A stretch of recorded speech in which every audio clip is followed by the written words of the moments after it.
தோன்றும் அதையாவும் பேச பல ஜென்மம் வேண்டும். ஏழு ஜென்மம் ஒன்றாக சேர்ந்து உன்னோடு இன்றே நான் வாழ வேண்டும். காலம் முடியலாம், நம் காதல் முடியுமா?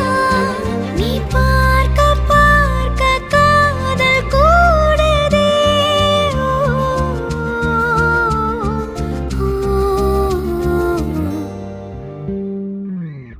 உன்னாலே என் நாளும் என் ஜீவன் வாழுதே.